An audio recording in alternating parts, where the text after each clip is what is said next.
It's TMNT time! Hello, welcome to another figure review. Today we're going to have a look at the Neca Teenage Mutant Ninja Turtles 2-pack, Splinter, and Baxter Stockman.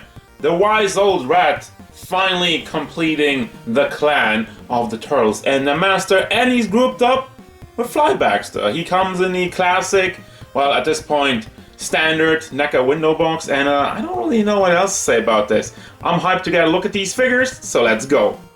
Now, after heating up the joints, let's finally have a look at these guys. Hopefully nothing's gonna break. So he stands about 11.5 centimeters to the top of his head, which means we are going up to 4.6 inches tall. For Splinter, that would be 13 centimeters to the top of his ears, really. 5.1 inches tall. For the size comparisons, here's Jolter, an SH Figure Arts turtle, a Neca turtle, a Super 7 turtle, Super 7 Baxter, and Splinter. My previous review, the Salamanders, Intercessor, Warhammer, Bandai, and Darkseid. Overall look and detail, it's fantastic. I cannot complain about this. They capture the cartoon look oh so well. The face has a ton of personality. You got the line work also in there, which looks super clean. I've had my troubles with that in the past, but recently Neca has really been nailing it. You also have the two-tone, you have like the bright brown and the darker brown. So a little bit in the ears. Eyes look great. He has a very stern look. Yikes. Remember your training. And his rat teeth with the nose. Also can open this one up to reveal a tongue in there. Very nice and detailed paint job. And has some more rat fur under the cloth outfit, which is... I'm a big fan of this. I'm a big fan of them bringing back the cloth, because this in plastic, it would have been functionally maybe better, but I hate just have like a big clump of plastic. This looks way more natural, and it's also a little bit of a throwback to the old school figure. They have both symbols on the side. You have the belt that wraps around. That's maybe the only thing I would have preferred to be plastic, or something a little bit more sturdy. It's just a small kind of line going around it. Also, it just went all over the place when I took them out of the box. I had to retie the knots. I remember in the movie Splinter review, somebody was like, you can't even tie your own knot. I can, but you know, I shouldn't have to do that. I don't feel like doing that. And I got tied by the knot, seriously. No, I'm joking. Knots, I don't care about that. Then, also knots. Nuts? No, there are no knots. Also, there's no punts. I'm sorry, guys. I punts with time tonight. He's just flashing. And you got the tail on there with some more line work around in each wrinkle. The line on the wrinkle and then the line under the wrinkle. I don't know if that was intentional, but it doesn't even look that bad. Then for the legs, you got the taped feet, which once again has some very beautiful line work. Doesn't go all over the place, doesn't have any big slips. It gets a little bit thicker on the side over here, but I'm not even mad about that. And you got them big toes. Same can be said for Baxter. It looks like he was ripped straight out of a cartoon and dumped onto my table for me to review, and I'm happy about it. Got them giant rat eyes and some white line work on the sides. Speaking of line work, there's quite a bit. Like there's some small lines over his nose, the nose itself, and the little lines on his cheeks, which are very nicely painted. Very small, got the tongue sticking out. Honestly, a little bit of a derpy look with the mouth open like that. But then again, if he would have had the mouth closed, it would have looked kind of boring. So no mouth movement in there. At first, I thought there might have been something, because you can see how it is connected over there, but I tried moving it, and it doesn't. And it wouldn't make much sense if you could open this considering that the tongue kind of ends in there in the back, so I don't think there's anything under there. The hair sculpt is just super detailed. I don't even know, like there's all the strains going on, and then they have some strains on the strains, some lines on there. Dude, that's next level detail for something that I wouldn't even consider that important, but hey. I appreciate it for them doing the extra mile, and I don't know what's in there. Is that some extra plastic? I guess just a string going down there.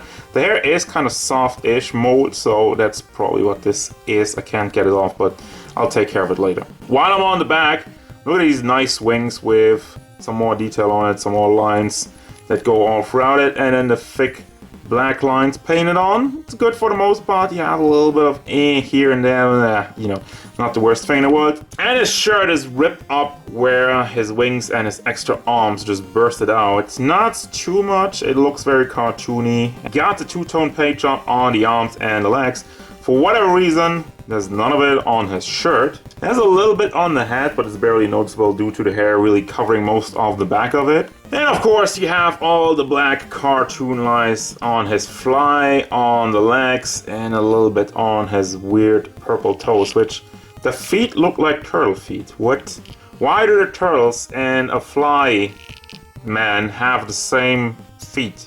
For the articulation, it's kind of tricky to reveal all spots or like get to all spots with the entire cloth thing covering it. So I'm gonna start off at the head, moves up and down, does tilt side to side, and does swivel around. Can also open the mouth with just a regular hinge in there, and then you have some more on the neck, which doesn't really do that much. I think it's on a ball since you do have some wiggle motion and some back and forth, but it's mostly a swivel. Now for your shoulder articulation, you do have a hinge in there, can bring that up and all the way down, and there is a bicep swivel.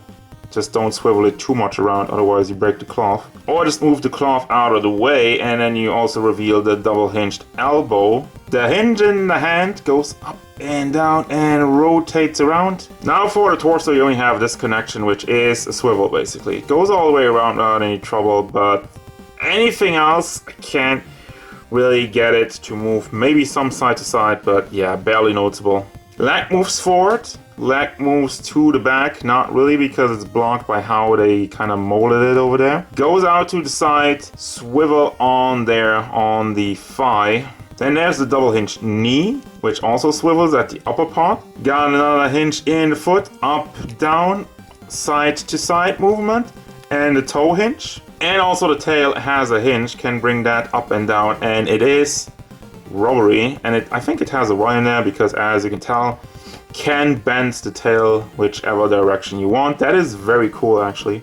For Baxter, the head moves back and forth, side to side, all the way around. Wings have a hinge that moves up and down and also swivels. Same for his arms, up and down and on a swivel. Big hinge in the shoulder, up, down, swivels around. No bicep swivel, but you don't really have room and it would have just been excessive. As such, you still have a double hinged elbow, which goes up all the way. The paint job kind of stops over there, so that's unfortunate. Got a hinge for all of your hands, up and down, swivel. And due to the nature of his shirt being soft plastic, you do have some articulation hidden under there. Goes side to side, all the way around, and has some decent forward and backward motion. Leg moves forward because the crotch piece is actually soft, as you can see it bending in there, to the back, out to the side, and also has rotation in the thigh. There's the double hinged knee, and the foot with a nicely hidden hinge does go up and down and does move side to side for your stability. Oh, seriously, gotta give him credit for all of these accessories because there's so much. So first and foremost, there's like Baxter Stockman's hands, trigger hands for the gun.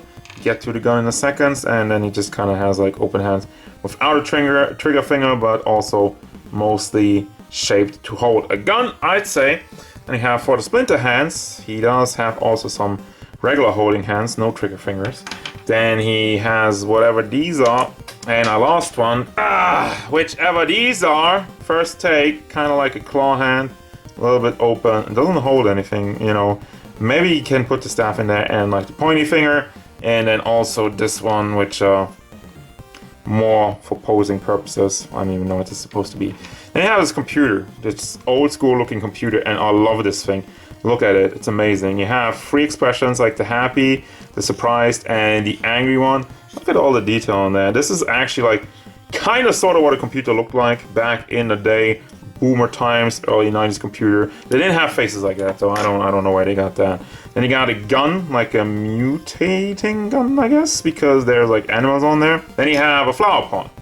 Now, I don't remember the relevance of all these things because, listen, TMNT, I love it, but it's legit been, I don't know, many years since I last saw the show. I remember, I think like in my early 20s I watched it again, so that was over 10 years ago. Then you have this Michelangelo turn into, I think it kind of looks like a beaver or like a hamster or whatever. The paint on this little guy is not the greatest, but as I mentioned, he is a little guy. He also got a fly shredder, and I don't know why my camera's so dark, really have to brighten it up in post. But there's some line work on that, also very small and funny. For Splinter, you have a sword with a flame effect, which you just kind of drape over it. Let's see if this is the right...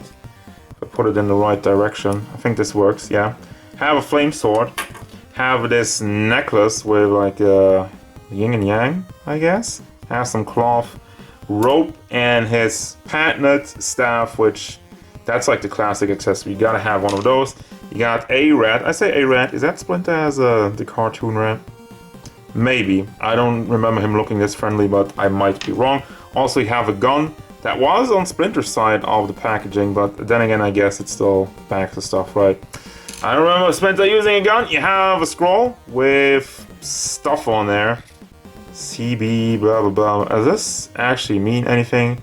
Cure, Lee, I think it's like half Japanese and like made up Japanese or whatever. Closed book looks kind of worn, has some holes in it, and then you have an open book with art, just art, and Leonardo, Michelangelo, Donatello, and Raphael. Why are Michelangelo and Donatello yellow? The Simpsons.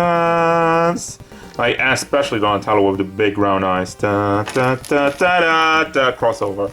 And then you got this kind of cloth mat. I refuse to take it out of plastic because I'm not going to use it, but it is nice for display purposes. You can put on your Splinter to have some tea, and that's it. Holy crap. Final thoughts for this Splinter Baxter 2-pack. I don't have any complaints. I can't come up with any complaints because I can't think of any. I think the look's great. They have the right size as far as I can remember. Paint job is good for the most part, and the articulation also gets the job done. And my god, the amount of accessories is just insane. It's actually more than I can think of, more than I can remember from the show. Go and get it. These are the two best cartoon versions of Splinter and Baxter Startman. I say cartoon because, oh, but what about Super 7? I think it's a different thing. So I'm not gonna go into great detail of comparing these two, but I like both of them basically. And if I had to name one which I prefer, I don't even know. I still would like Super 7 line. So that's beside the point. You know, I just want to focus on these guys, and these guys are amazing. Again, if you can find a 2-pack, I highly recommend it for TMNT fans and everybody who likes good figures, who likes figures that are mutant animals, flies, rats. Go out and get it. That's gonna do it, guys. As usual, thank you very much for watching. Don't forget, if you enjoyed this review, hit it up with a like and subscribe to the channel so you can stay tuned for more figure reviews, card game stuff, and whatever Splinter and Baxter want.